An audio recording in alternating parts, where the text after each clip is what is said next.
Honoring our heritage doesn't mean slavishly sticking to old-fashioned ways, and our multicultural roots can nurture innovation.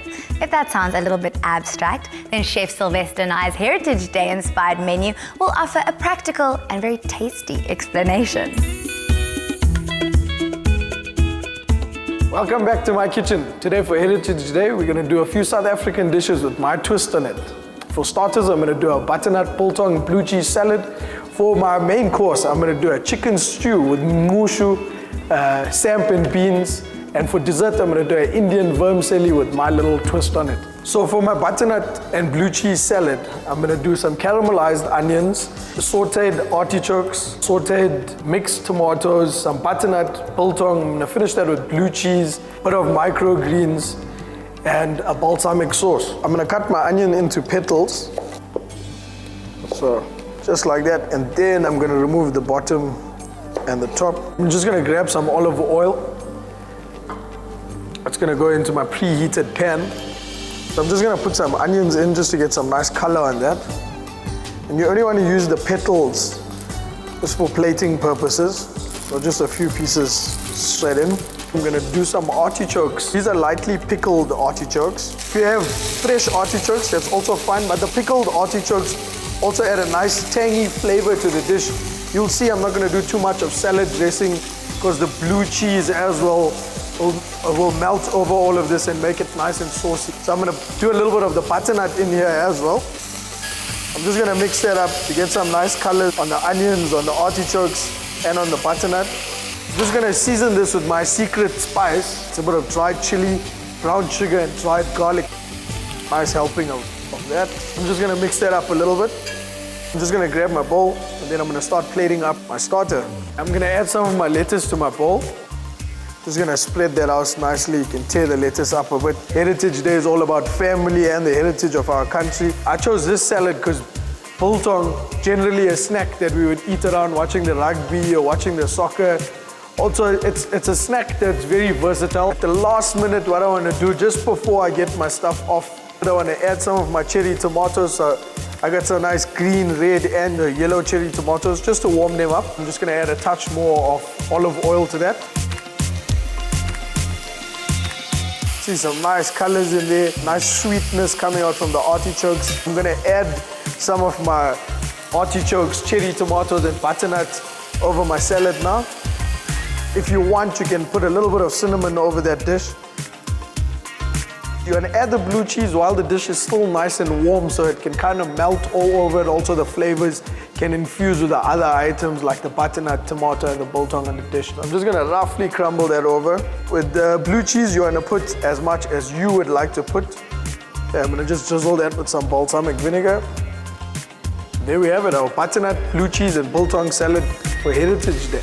Next, I'm going to start with my chicken stew and ngushu. It is traditionally samp and beans, but being African, brought up in Durban, exposed to Zulu, the language, ngushu, it's amazing to just say ngushu. So I'm going to start off by adding some of my dry spices for my stew. Some bay leaves, some caraway seeds, some cinnamon. I'm going to put in some olive oil, healthy option there. If you could, and I wish you could smell what's going on right now, it's all those amazing smells coming out of those dry spices, the bay leaf, the cinnamon, the caraway, the aniseeds. So just a bit of onions. And while that's going, I'm going to put some of my carrots in as well just to blend that up. Whole cloves of ginger, whole cloves of garlic straight into the pan. I'm going to do some rosemary. Don't want to add too much of rosemary. Rosemary is quite a potent flavor and very strong herb as well. Nice helping of thyme straight into my pot there. I'm going to just do a touch of tomato paste into that now. Not too much, just to bind my dish up. I'm going to give that another quick stir. I don't want the chicken stew to be too rich in a tomato flavor, hence I'm not going to add any other tomatoes to the dish. Just a bit of tomato paste for the acidity and also for the flavor of the tomato and also to assist with the thickening of the dish. I'm going to add a few nice pieces of chicken. Just spread evenly throughout the dish. Just allow that to brown just a little bit. Some nice thighs, drumsticks. We know When you're cooking hearty meals like this, you really want to dig in, use your fingers to eat. So I'm gonna just do a touch of chili powder to the dish, not too spicy. So just a slight sprinkle. I'm gonna do a little bit of cumin to add that nice nutty flavor to the dish. A quick mix, and then I'm gonna add some chicken stock just to let the stew cook in that. You don't want to add too much of color onto the chicken. It is a stew, it's not a roast. We're just gonna top it off with some chicken stock. Sprinkle some coriander, fresh coriander over there. And we're gonna let that go for about 45 minutes. With the mushu, I've parboiled the samp, I've parboiled the beans already. It's generally quite a long process. You want to soak it first and then boil the samp, especially for about 3 to 4 hours. I'm gonna start off with a little bit of olive oil. I'm gonna do a bit of onions. I'm gonna start off by letting my onions go for about 30 to 40 seconds just to soften up a little bit. I'm just gonna add a little bit of my samp now. I'm not gonna add all of it. I'm doing this with a bit of a different cooking method here. Now I'm gonna add a bit of my chili powder, just a little bit of that. Then I'm gonna add some of my tomato paste.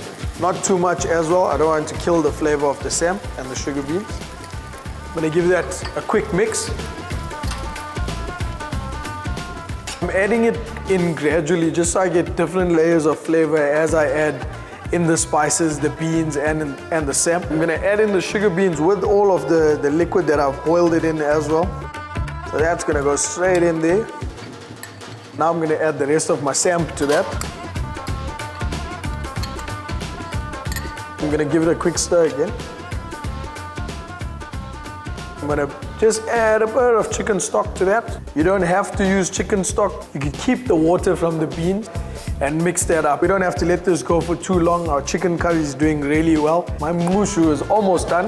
The reason why I'm gonna add my patty pans last is I didn't want to add it at the beginning because it was gonna get too mushy. So you just want it al dente, soft to the touch, crisp to the taste. I'm gonna spread that out with a spoon and let that soak with that flavor. I'm just gonna clear down my ingredients and get ready for desserts now. Vermicelli is an Italian pasta. South Africa, we get them a little bit more thin than a traditional vermicelli. It's a little bit thicker than spaghetti. I'm gonna add some of my vermicelli to my medium heat pot now. You really don't want the pot to be too hot because you're gonna get the burnt flavor because of all the liquids, thick liquids that we're putting into the pot. So I'm gonna go right ahead by putting a nice helping of vermicelli, spreading that around. So you want that not too much, depending on the size of your pot and how many people you're cooking for. It's quite a rich dish. I'm gonna put some of my butter into that now. Not too much of butter because the butter's literally there just to brown off the vermicelli. Okay, I'm gonna mix that up a little bit. You don't really have to worry about the vermicelli breaking up. You actually want it to be smaller pieces so when you eat it, it's easier. And then straight into that, I'm gonna add a bit of my flaked almonds. Also allowing that to brown with the butter a little bit. Some whole almonds, just to add some texture to the dish. I'm gonna add some cardamom, also known as ilachi. Nice helping of that. So I'm gonna give that a quick mix as well. You can see it's browning really nicely there. I'm gonna add a touch of raisins to that. Also adding texture and flavor. The raisins soak up all the liquids, and when you bite into them, they literally just pop away. I'm gonna add a touch of brown sugar, not too much, just about 2 or 3 tablespoons. And I'm gonna top that up now with some coconut cream. And a little bit of almond milk. Because it's on a low heat, it's not gonna go for 7 or 8 minutes. So we're gonna let that go for about 10 to 15 minutes after I give it a quick stir. In the meantime, I'll finish off with my stew and my mushu. I'm just gonna finish off my chicken stew with some mint. I'm just gonna check my vermicelli to check if my pasta is nice and soft. So I'm gonna garnish my vermicelli in the pot. To garnish it, I have some pansies. Just gonna sprinkle those over. And then I got some white chocolate soil. White chocolate's gonna melt straight into our coconut cream and almond milk and make the dish so much more rich than it already is, which is exactly what you want. And that's our Heritage Day meals for today. Ngiyabonga kakhulu and sawubona ntambama.